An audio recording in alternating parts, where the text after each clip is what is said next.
Welcome to Through the Eyes of She, Equity in Health, Education, Business, and Leadership for the African Woman in the 21st Century.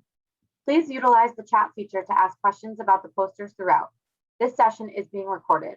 Thank you.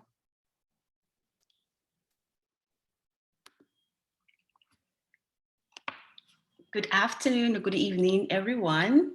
Welcome to the poster session for this afternoon. My name is Oluwatosin Adeyemo.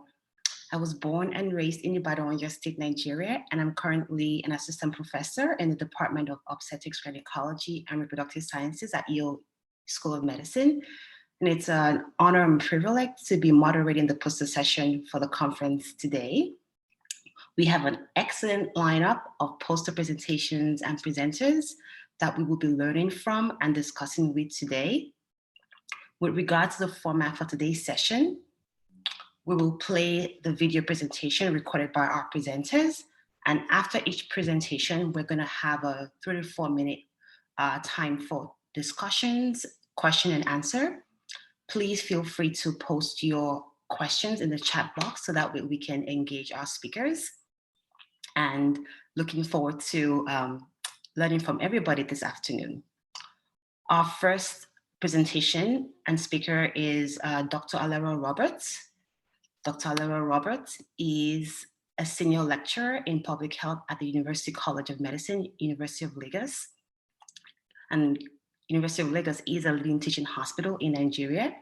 Dr. Roberts has been a leader in the response to the COVID-19 pandemic in Nigeria, has had multiple media appearances, educating the public on the impact of COVID-19 pandemic in Nigeria. And it's a pleasure to be hearing her poster today. Please go ahead. Hello, I am Dr. Alero Ann Roberts, a senior lecturer in the College of Medicine, University of Lagos, and a consultant in public health to the Lagos University Teaching Hospital. I'm presenting results from our study of household food security and mental health status during the COVID-19 lockdown among rural residents in Ogun State, Nigeria. Food insecurity is a global public health issue, and as a measure of containing the spread of COVID-19, the federal government instituted a movement restriction in Lagos and Ogun states which share a boundary, as well as the Federal Capital Territory, Abuja. The resulting economic shutdown is projected to push almost 5 million Nigerians into poverty. This study assessed the impact of the lockdown on household food security and mental health among residents of Koka community, a rural agrarian community in Ifo local government area of Ogun State, which is approximately 70 kilometers northeast of Lagos. There are 22 villages, each consisting of about 10 to 50 houses, and their major source of livelihood is through farming, with a few occupations such as building, construction, welding, and carpentry. We used a pre-tested structured interview-administered questionnaire, which included the Household Food Insecurity Access Scale and the General Health Questionnaire 12 for measurement of food access and their mental health status, respectively. Information was collected on the socio-demographic characteristic of heads of households, age, sex, level of education, occupation, household monthly income, and size of the household. The Household Food Insecurity Access Scale measures 9 questions that represent the occurrence of increasing levels of severity of food insecurity and the frequency of occurrence. And they represent 3 domains of food insecurity, which are anxiety and uncertainty about the household food supply, insufficient food quality, and insufficient food intake. It categorizes households into 4 levels of household food security: food secure, mildly, moderately, and severely food insecure.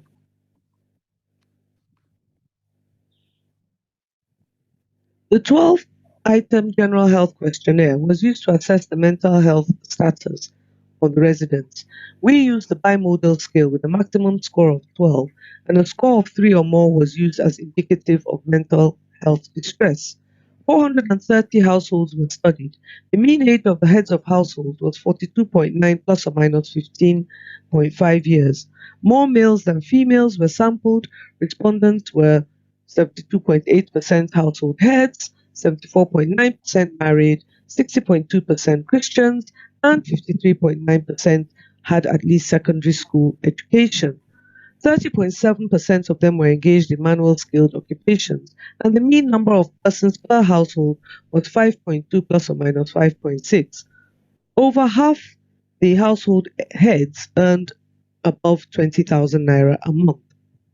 Food insecurity was reported by 66.5% of households, ranging from mildly to severely food insecure. And there was a statistically significant association of food insecurity with male headed households, in contrast to earlier studies that have reported the reverse. Food insecurity was highest among the residents aged 40 to 49 years, indicative of the high rate of unemployment during the period of lockdown. Lower levels of education and lower incomes were also significant correlates of worsening food insecurity. When correlated with educational status, 63.9% of respondents who had only vocational training were severely food insecure, compared with 26.4% who had tertiary education, and this was statistically significant.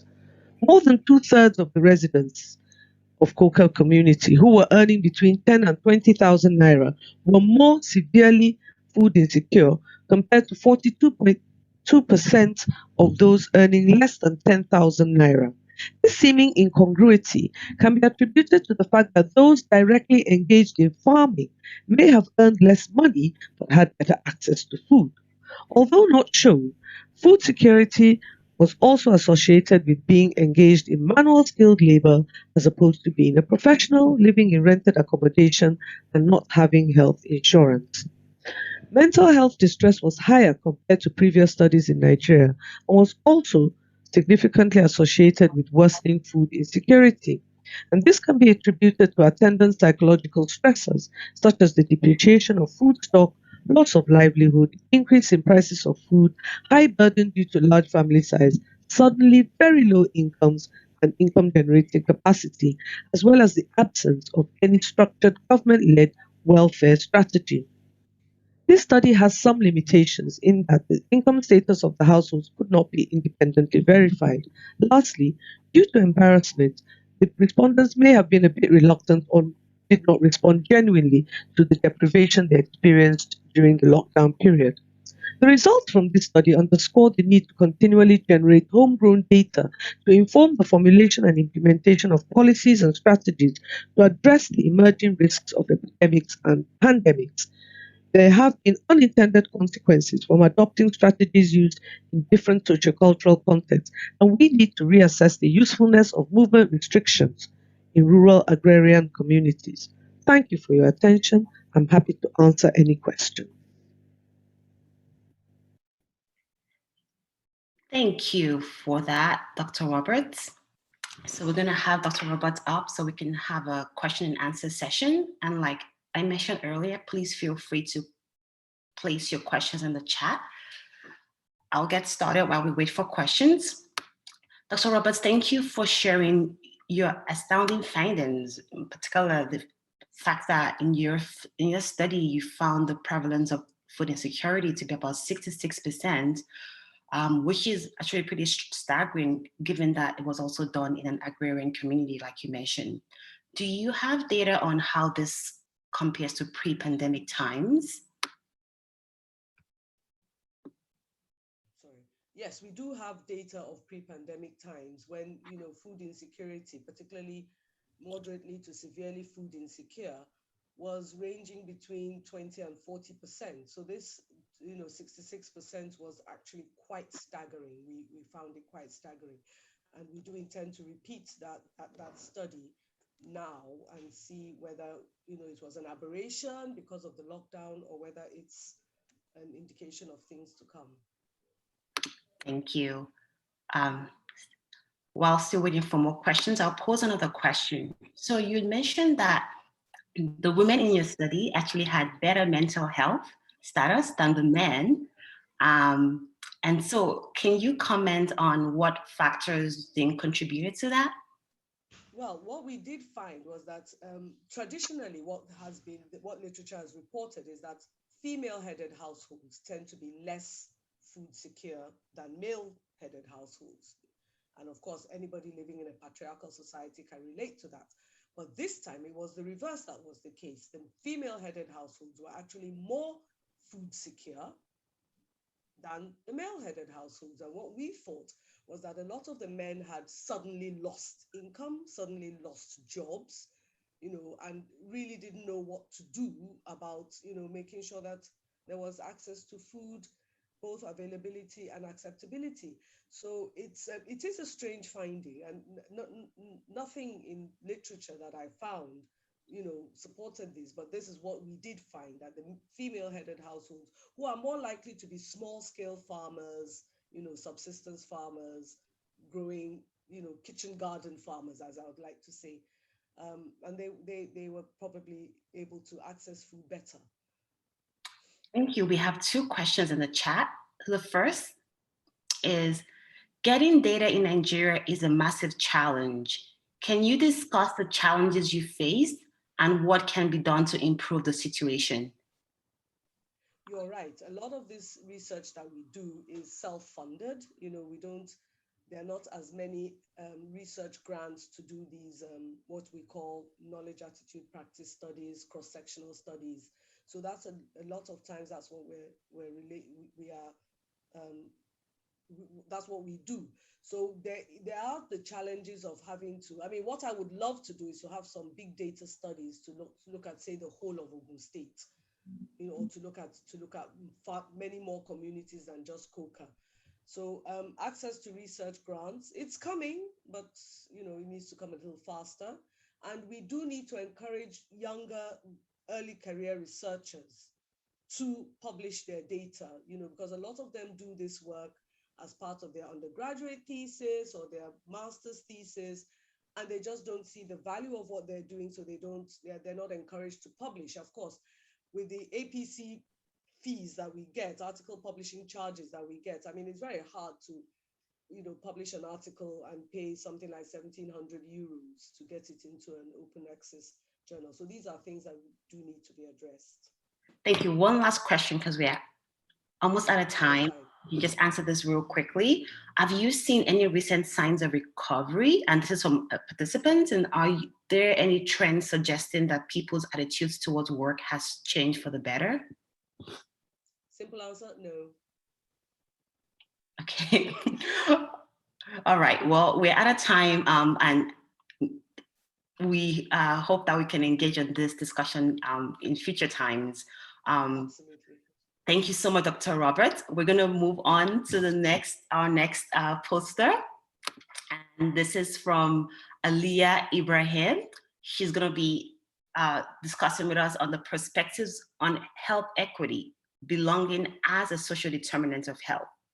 So real briefly, Aliyah Ibrahim is an independent social researcher and community educator with academic interest in health equity and human rights. And within the field, she's especially passionate about community health programs and women's health in Africa. So welcome, Aliyah. Can we play her poster?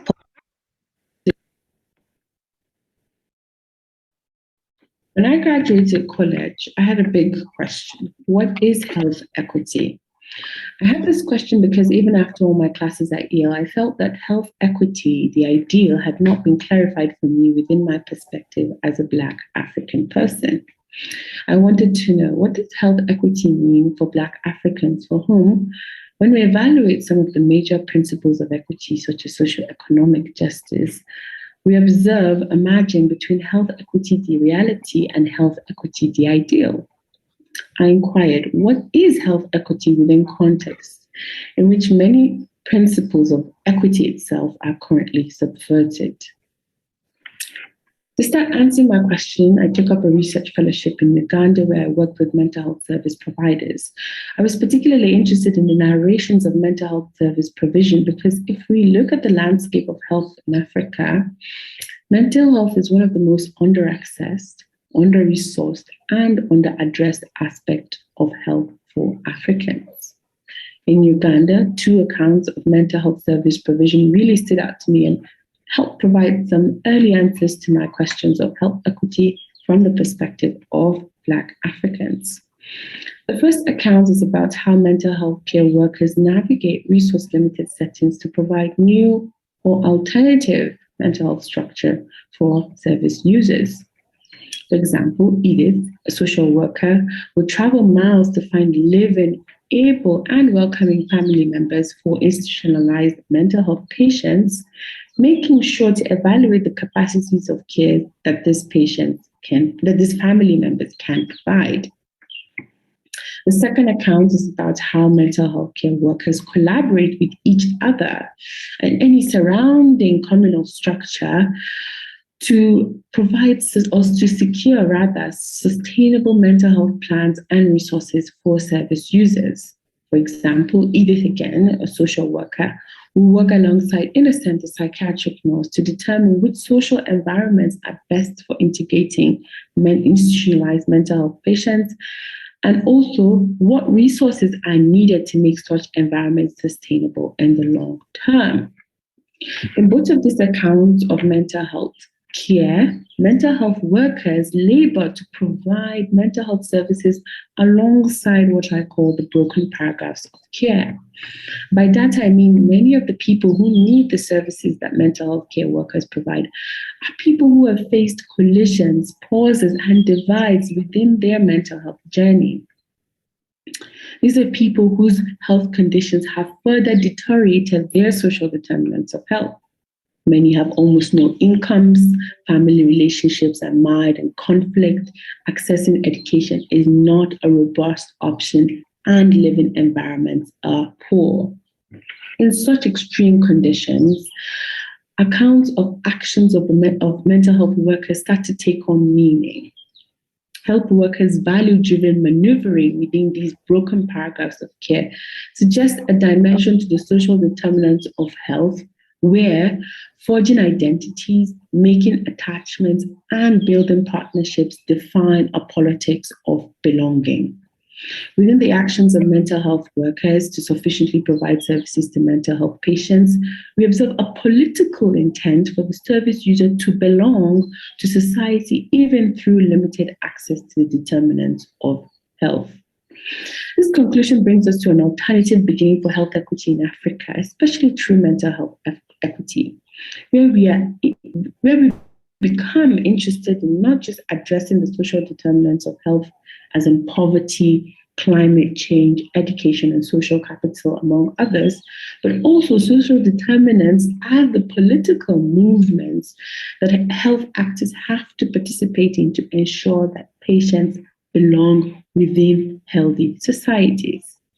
This relationship between belonging and social determinants opens up an understanding of mental health equity, in particular in Uganda and potentially in the broader Black Africa. Thank you. Thank you. And we're going to have Aaliyah on screen with us to discuss her poster. Once again, feel free to post your questions about her study, and I'll get us started. So Aaliyah, thank you for sharing this. My first question is, can you clarify the concept of belonging? Was in your ethnographic study, did you find that as a concept that the mental health care workers found important, or was it something that you noticed among the clients that they serve? And then secondly, can you explain how, operationalize what belonging meant in the setting that you witnessed it? In what context was belonging important, and how did you define belonging?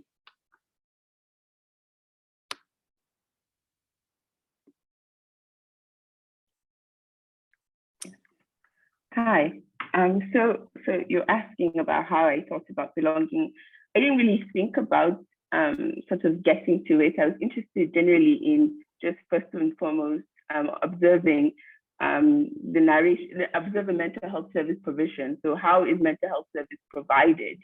Sort of what are the end goals of mental health service provision, especially in context in which these provisions have to kind of be maneuvering. People have to, manage resources. They have to find people. They have to work with each other. And so, encountering those narrations led me to belonging, where I was thinking about sort of the politics, the effort, the intent of the health workers when they're doing all these things surrounding mental health provision. So I think it was the other way around, right? And so I ended up I was struggling to kind of define a concept. What was I observing? What was I noticing? And one of the best frameworks for it, which is an interesting framework, is this idea that they are participating in some kind of politics of belonging. I understand. So just to better clarify, so belonging refers to the efforts that they were making in their resource limited settings in providing care to the clients that they serve, the patients that they serve. Is that correct? Yes, exactly. It became its own outcome, which is I think is harder to think about. But if you're able to think about it in terms of narrations, right? People tell you, "Oh, I'm doing this because of this. This is why I'm doing this. I'm acting in this capacity," and then you also observe them acting in their various capacities, and so it starts to emerge as a kind of, outcome of all their efforts. Their outcome is not only saying, "Oh yes, you're back into your community," but that you actually belong in your community in all of these different capacities that we want you to belong. Thank you. We're still waiting for more questions. So a question from a conference participant. Do you think that depression is a topic that Africa is addressing in African communities as part of mental health? Yeah, so I would say yes. Actually, it's being addressed, but I think the thing is it's not being addressed in, I guess, the clinical way, right? So I think that to make that distinction between sort of, they'll say local idioms of distress, right? How people think about distress in sort of a local context versus how we think about it in a global context. So there might be a kind of dissonance between local idioms of distress and how they handle it in the local context and a sort of global understanding of distress or depression or any kind of sort of mental health condition. And so there's often that, I think, bridge, right, between the local and the global. And I think that was one of the things I was very interested in my research. Great. Great. Our next question is, can you reflect on the necessity for less commonly used approaches such as ethnographies in advancing research and even policy in Africa? I think so. I think for me, ethnography is very inviting because it's not only about, I guess, the numbers. That's the polarity people often give qualitative and quantitative researchers. But I think for me, I have a quantitative background, and so what ethnography offers, even if I say I want to do a sort of quantitative study, it offers a sense of context and a sense of thinking differently about concepts, right? And so if I start to talk about concepts like poverty or social capital, my own capacity as an ethnographer, it starts to emerge differently. I think we're just interested in, I guess, different scales of the same. Yeah. Thank you. And one last question, Aliyah. Based on what you observed, do you find any differences in the approaches to mental health care or response among women versus men in the community that you observe, or did you actually get to also observe men as well? So most of the mental health service workers I was working with, I think it was kind of an even split. So I don't think there was any sort of, I didn't really look for a gendered lens, but I did think that in a sort of very cultural context, it was very important to have this kind of gender balance. So for example, a health worker is going into your house. You kind of want to often have sort of a female health worker and a male health worker, depending on who they're expected to meet there, right? And sometimes you often find that maybe it's an elderly person that will appreciate it, but a female person talking to person. So there were all these sorts of, I guess, cultural navigations of gender, but I wouldn't say they were cultural differentiations of gender. Thank you, Aliyah. We are out of time. Thank you for sharing your study or work with us, and wishing you all the best as you continue on it. So we're going to move on to our next poster by Nicole Mbarga on an important topic, equally important topic, challenges of female researchers and contribute to gender inequalities in health and sciences, a case study in Cameroon. Dr. Nicole Mbarga is a physician, public health specialist and researcher. She currently works as consultant epidemiologist for the Health Emergency Program for the World Health Organization, focal point for cholera control in Cameroon. And we will put up her poster.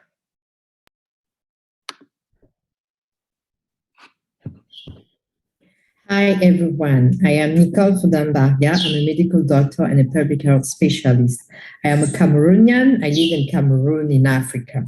It is really a privilege for me to describe to you the challenges of female researchers as they contribute to gender inequalities in health and sciences. And this is a case study from Cameroon. I am presenting on behalf of the incredible team you can see on the screen. So as you all know, gender equity is a human right for everyone, including for women. Gender equity in science is therefore another one. But the way forward to becoming a leader in science and academia is really a huge challenge for women, especially for those living in Africa, as women are grossly underrepresented in sciences and in academia. As you can see, according to the UNESCO, only 30.4% of researchers are female in Africa.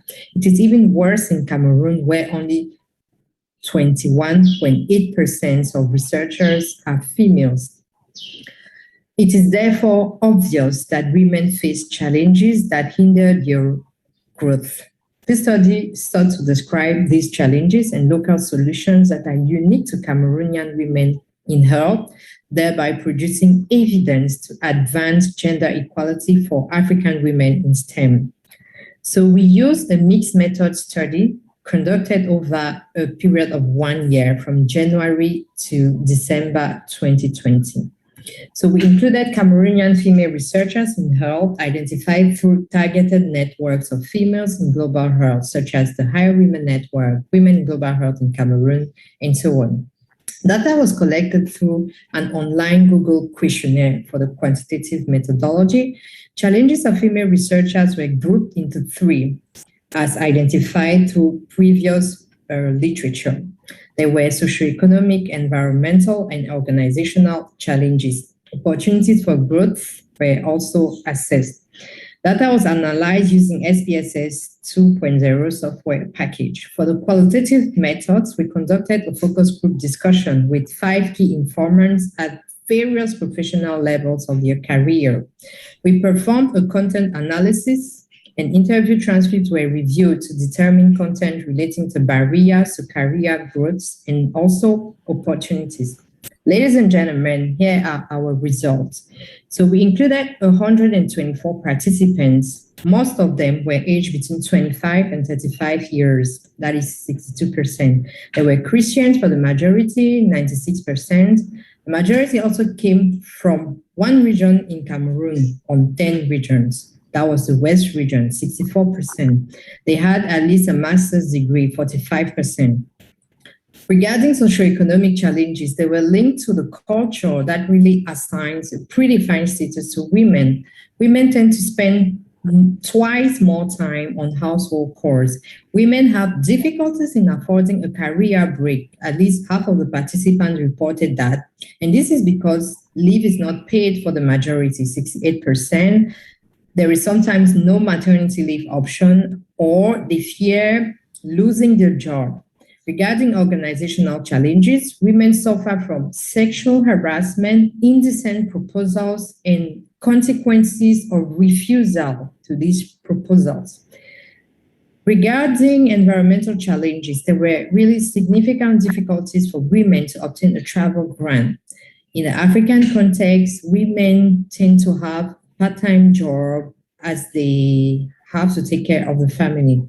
Another environmental challenge reported by women was English that was presented as a barrier. Regarding opportunities, participants found opportunities in mentorship. For male mentorship, they thought it was important for skill development. 65% of participants reported that, and they also reported that female mentorship was important to balance life and career. There is also significant contribution of international partners and networking, as reported by 37% of our participants. In summary, Cameroonian researchers in health face significant socioeconomic and environmental and organizational challenges which hinder their growth. However, there are also opportunities that were highlighted, namely mentorship, international networking, and partnership. There is really a critical need to shape attitude, to enforce laws and regulations, and also to create more opportunities to reduce inequities in research in Cameroon and in Africa as a whole. At this point in time, I would like to really thank all the women who took part in this research, women from the Higher Women Consortium, from Women in Global Health in Cameroon, from the Catholic University of Central Africa in Cameroon. And thank you to Yale University for such an incredible opportunity. Thank you, everyone, for listening. Thank you, Dr. Barger. So we're going to get started with Q&A. As mentioned before, please place your questions in the chat box. So I'm going to get started with one of the staggering results from your study. A significant portion of the women in your study reported experiencing sexual harassment, up to 37%. Can you comment more on this? And also, can you speak to if there were differences in experiences of sexual harassment based on a level in academia, senior versus junior?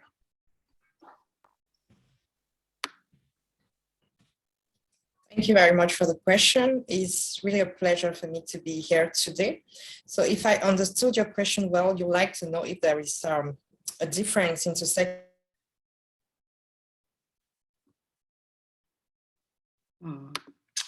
harassment between junior ones. There was no difference. The senior ones reported that at different levels of their careers. So it's shocking to know that all females in health are exposed to sexual harassment at some point in their life, in their career. So, yeah, unfortunately. I don't know if I answered all your questions. You did, yeah. Thanks for, I think the connection is off, so with your video. Did I answer all the question? Yes, I think we heard you. So if I can summarize what you said, you didn't really see any significant differences in the experiences of sexual harassment between senior and junior academicians. Is that correct? It was prevalent across levels? That is correct. It was prevalent across all levels, professional levels in their career. Yeah. All right. Well, see, waiting for more questions. Notice that the study was done between January to December 2020, which was sort of within the the heart of the pandemic, at least in the United States and also in parts of sub-Saharan Africa. Did the participants comment on the impact of the COVID-19 pandemic on their productivity, on their work in academics?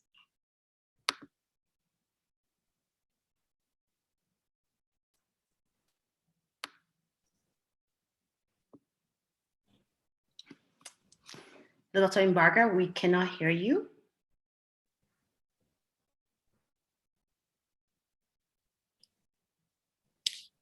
Actually, the study was conceived before COVID-19, and it's unfortunate that can you hear me now? I'm so. Yes, we can hear you. The connection is spotty, but we can hear you.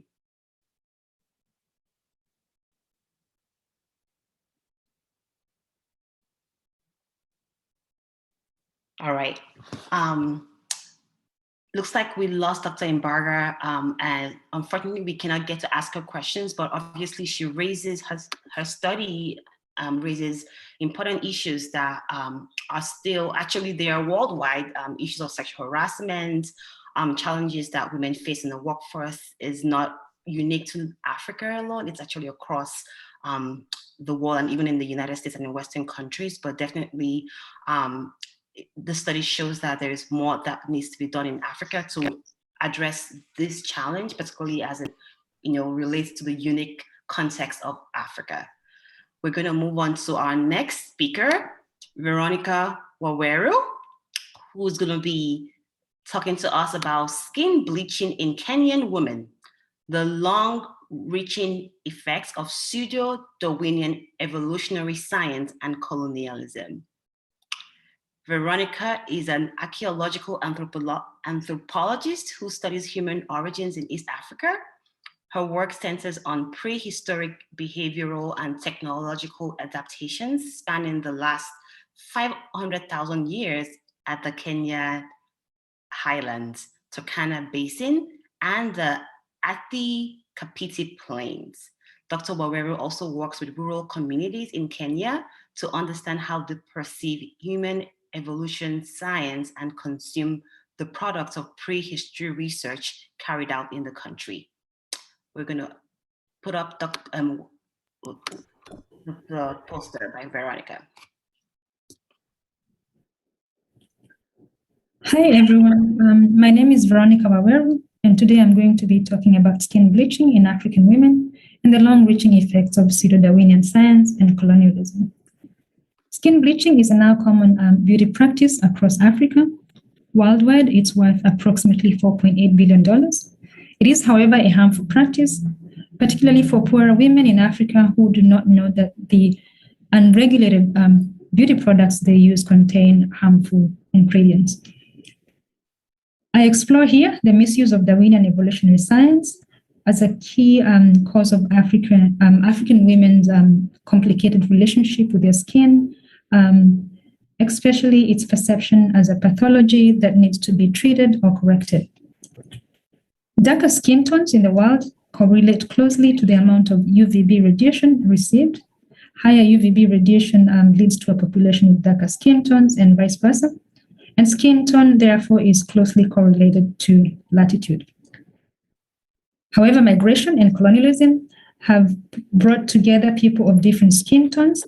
And after several centuries of contact, lighter skin colors are considered as the epitome of beauty.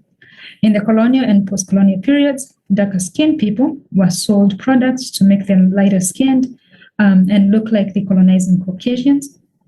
Skin bleaching today involves the use of various chemical agents, and these are meant to reduce or impede melanin production.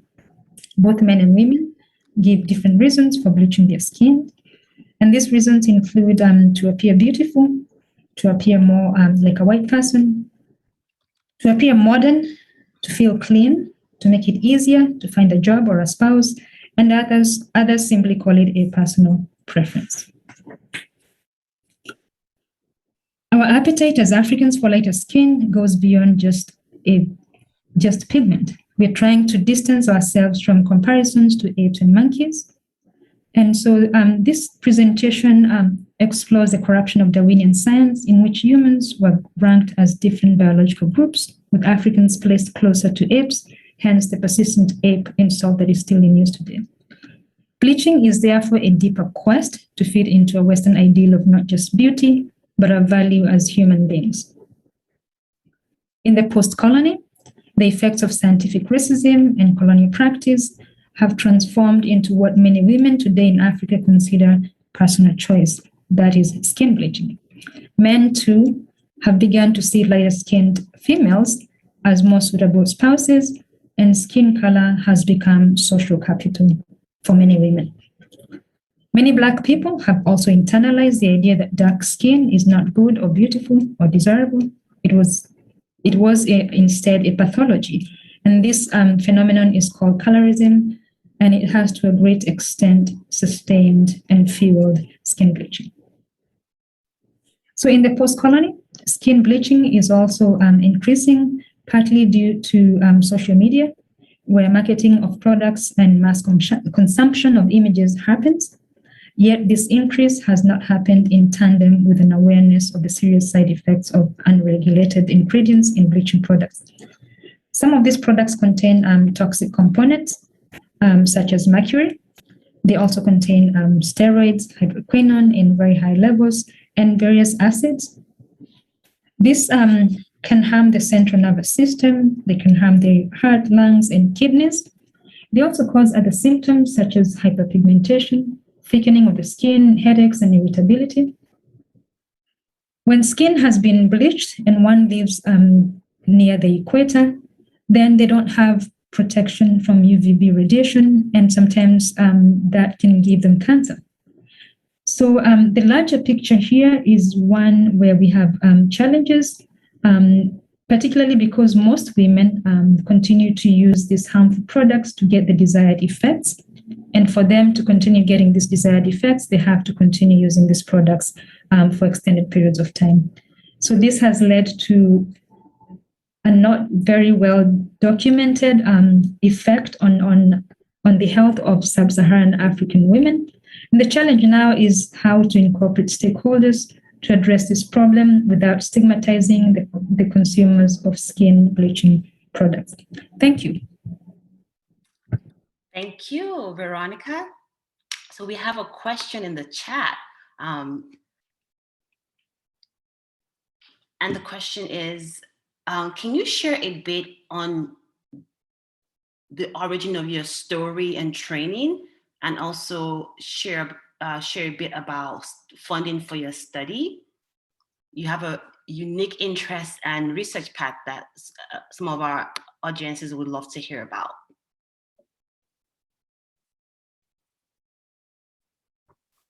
Can you hear me? Yes, we can hear you. Okay, thank you. In the introduction, you said that I'm an archaeologist. It's a subdiscipline of anthropology, and I've done this for a very, very long time. So Africa is known as the cradle of humanity. So, and I'm lucky to come from East Africa, where we have some of the oldest remains of humans and human ancestors. But after doing that for a good almost 2 decades, I became uncomfortable with this idea of we come in as researchers. I'm one of a handful of female researchers at the doctoral level, and what I noticed is that we come in and especially the Western researchers, they do their excavations and they make careers out of it, and they their work makes it to Western museums and publications that are consumed here, especially by the public, and the locals are really left out of that whole that picture, and yet this is a cradle. So there's that alienation from the products of prehistory research. And so what I'm doing is I made it a point to start including local people. So this is I'm in my 3rd year of doing this, 2 projects. And one of the things that that consistently came up is the local people are really interested. We assume that they are not, or they're too religious. They're really interested in what you're doing on their farms, on what you're getting out, what you're doing with it. And honestly, a lot of them, they only get to visit the museums, as children, once in a lifetime visit. And whatever they find there are this ape-man reconstruction of humans, and they look at that and they're told, that's your ancestor. And like, no, that ape-like thing is not my ancestor.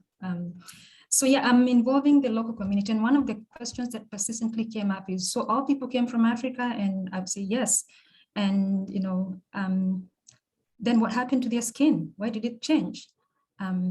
Then I have to tell them that, because we live here and we are bombarded with a lot of UVB radiation. So to protect our skin, to protect ourselves from getting skin cancer, we have this dark skin. And I'm trying to keep the story short so that I can have time to answer any other questions.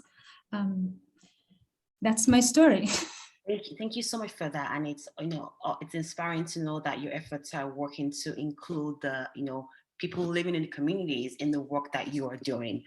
Next question from another participant is, astounded by the percentage of women bleaching. What steps can be taken by the government to stop practice? And I want to add one more question to that question, like a part B. What are your thoughts? Should we be working on harm reduction? So the government working on regulating the let's say percentage of, mercury content in the bleaching creams that are out there, or should we be working on actually just eliminating this, working to eliminate this practice in general? That is a good question, but it also happens to be a complicated one because you're talking about behavior, and we all know about trying to legislate people's behavior, and we know that even from dangerous things like HIV. So I think the best approach personally would be a multi-pronged approach, and my approach to this is that if people understand the biology of skin. If people understand the biology of skin, then they will not look at it as being dark is being more like an animal or like an ape. And so if you call me an ape, I'll tell you, I know we are all primates. So because I understand the science behind it, and that you need the dark skin to protect your skin from skin cancer. And if an African albino or a white person were to get exposed to that much UVB radiation, they will not live very long, in that part of the world. So I think understanding evolutionary history is very important, and it also gives, particularly the young people going through school, it gives them the tools to counter scientific racism. Or you're a monkey, you're dark because you're a monkey, or because you are a different species from me. They will have the tools to counter that. So I think it would have to be multi-pronged. And when it comes to standards and you have these bodies that are constantly trying to make sure that the products consumed, imported into our countries are safe. They try, but they don't do very well.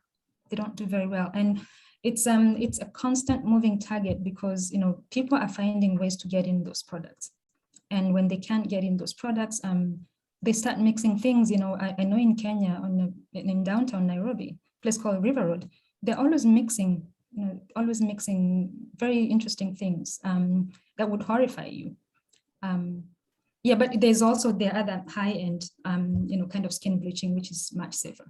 So I would call it a multi-pronged approach. And sensitization is also important. And just informing people that this could kill you. And at the end of the day, you cannot make someone who wants to bleach their skin not bleach their skin. So if you can make it available in a safer way, that's also another option. Thank you, Veronica. But I really like what you mentioned about education being a way to actually combat this, for people to know that actually the way our skin is dark, the melanin actually protects us from the effects of UV light. And so wishing you all the best in your continued work. We are out of time to take any additional questions. We're going to move on to our last poster presentation by Dr. Sheila Shenoy. The poster is on community-based voluntary counseling and testing in rural South Africa, and is feasible among adolescent girls and young women. So Dr. Sheila Shenoy is an assistant professor of medicine in the AIDS program of the Section of Infectious Diseases, and she's an associate director of the Office of Global Health at Yale University School of Medicine. Of note, Dr. Sheila Shenoy worked on this project with Megan Grammatical, who is the first author on this study. And Megan is a graduate of Providence College and the University of Connecticut School of Medicine. And she is actually currently an intern at Yale New Haven Hospital. We're ready for the video. Hi, my name is Megan Grammatico, and I am a fourth-year medical student. I worked with colleagues in South Africa on a Fogarty Fellowship. Today I'm presenting about a strategy to engage young women in HIV testing in community congregate settings in rural South Africa. Adolescent girls and young women, defined as young women aged 15 to 24, are a particularly high-risk group for contracting HIV. In fact, compared to men the same age, they are 8 times more likely to contract HIV. This is for a number of reasons, including biological susceptibility, societal gender norms, and age disparate or transactional relationships with limited power within those relationships to advocate for condom use. For this project, case finding took place in community congregate settings in the Masinga subdistrict of KwaZulu-Natal, where HIV prevalence among adults aged 15 to 49 is 27%. A team of nurses, lay community health workers, and counselors attended a variety of settings and offered group education, HIV testing, and individual counseling. Any participants who tested positive were linked to the public health sector primary care clinics to start antiretroviral therapy. Condoms were offered to everyone. In total, 1,808 adolescent girls and young women were approached at various community sites, a breakdown of which you can see in the pie chart in the result of the poster. A very high percentage, about 95% of those approached, consented to HIV counseling and testing. Among these 1,808 adolescent girls and young women who were recruited in a very rural and impoverished area, 40% of those screened were aged 15 to 18, and 60% were aged 19 to 24. A minority of patients had running water, and a majority received monthly government grants. 1/3 of the adolescent girls and young women tested reported that they were testing for the first time, and we had a 6.6% who tested positive for HIV, who were then linked to public health sector facilities for further testing and care. The main correlates of HIV positivity were age, meaning belonging to the 19 to 24 rather than the 15 to 18 age group, community site, and presence of STI symptoms, which you can see in Table 2.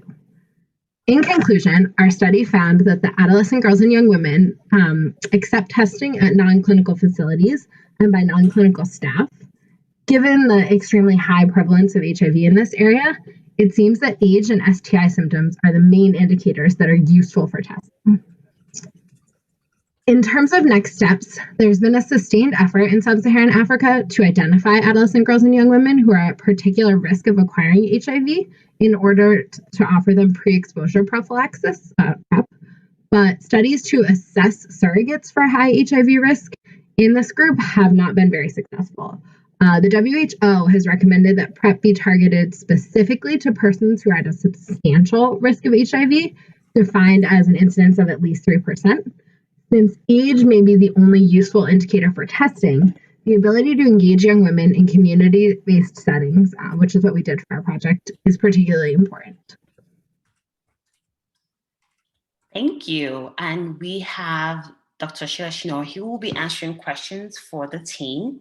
I'm going to start with a basic question. I found it interesting that your study found that the pension pay points were high yield areas for recruiting adolescent girls and young women. So I'm guessing it's a social or cultural context, but can you expand on what the pension pay points are? Because when I think of pension, I think of older adults.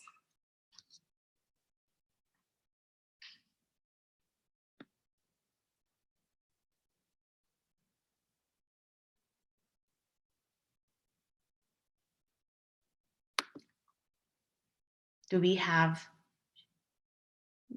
Sheila?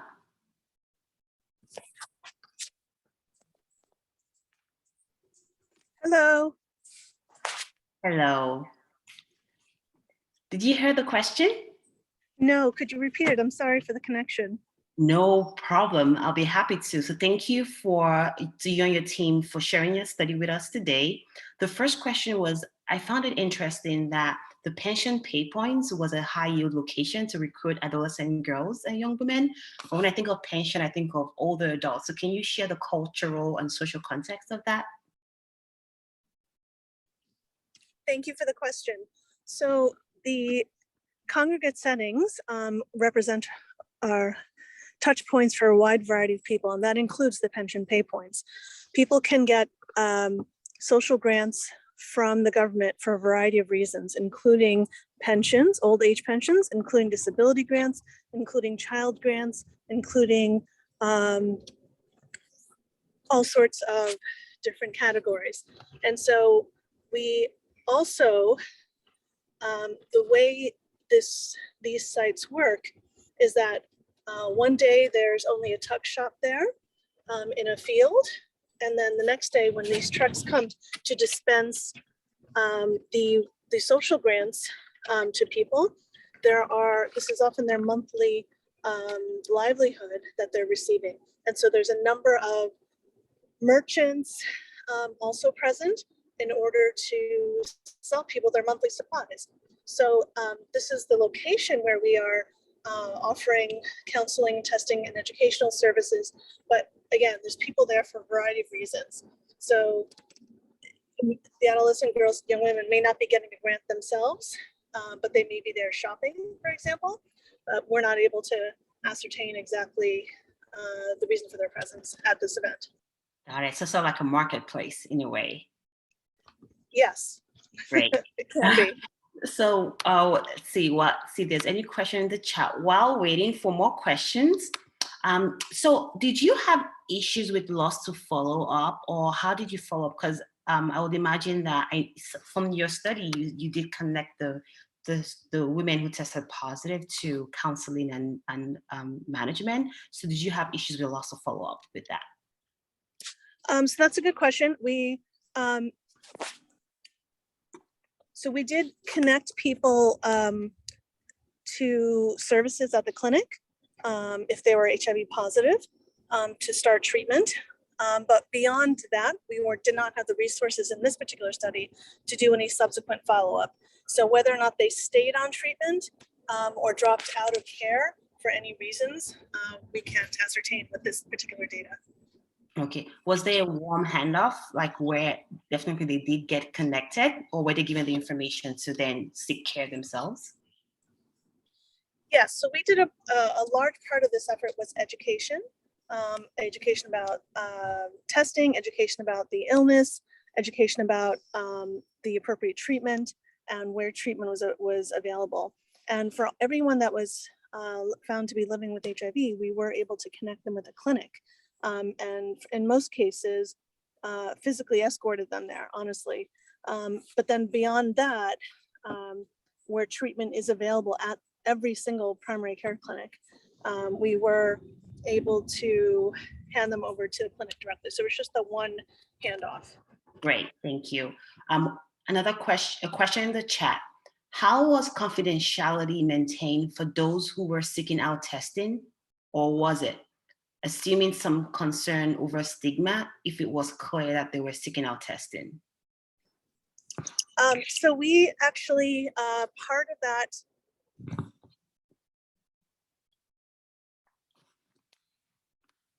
We lost you, Sheila.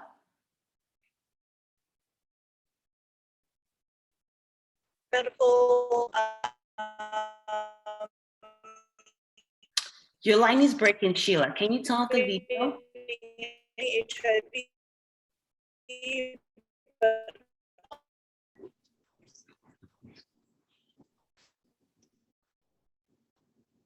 can you hear me?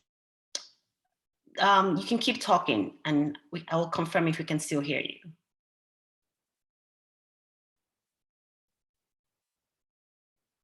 We cannot hear you right now.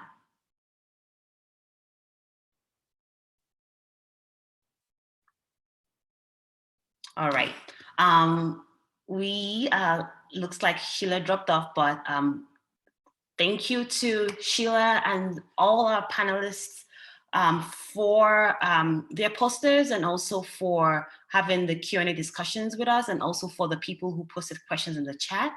This was an enlightening, I hope this was an enlightening session for you to raise questions about, research areas, issues, challenges that women face and women in sub-Saharan Africa in general face, and thinking about ways that we can continue to shed light on it, and even more importantly, think about interventions. We've come to the end of this poster session. Thank you all for attending. If you haven't already done so, please make sure to fill out the survey for this poster session. The link to the survey can be found in the chat box. And now I will invite Dr. Christine Ingeriya to introduce tomorrow's final session. Okay, all right. Thank you so much, Dr. Adeyemo. I'm not muted. Okay, thank you, Dr. Adeyemo. Really appreciate that. And thank you to all those fantastic posters. Of course, it's wonderful to hear from both established, but also establishing researchers from on the continent and elsewhere. So thank you. I also like to thank everyone who joined today. As I mentioned at the top of the day, we capped just shy of 500 total registered participants. And it was really lovely to see so many of you across different sessions. A couple of you I can see have even stuck through the whole day, so kudos. Thanks again to our kind sponsors, some of you who I understand are on the call, including leading schools and programs at Yale, but also some named funds that really make such unique and necessary events possible, like this one, specifically the Edward J. and Dorothy Clark Kempf Memorial Fund and the Hakeem and Maima Bello Asagie Provost Fund for the Promotion of Africa. We will close today with the opportunity for you to go back to our discussion tables that you visited over the lunch hour. I myself had a lovely discussion with some of you at one of the tables over the lunch hour. As you'll see on the next slide that will be pulled up by my colleagues, Megan, if you would, you're going to direct yourselves back on the main page to the community dropdown. When you go to the community dropdown, you'll see a highlight called discussions. When you click on discussions, there'll be several tables there that are across our 4 different themes, but you are welcome to join any of the tables that are available or start your own. If not, we look forward to seeing you all tomorrow. Please do reference the main agenda page to get further information on the sessions for then. And otherwise, good night, good evening, and go well. Thank you.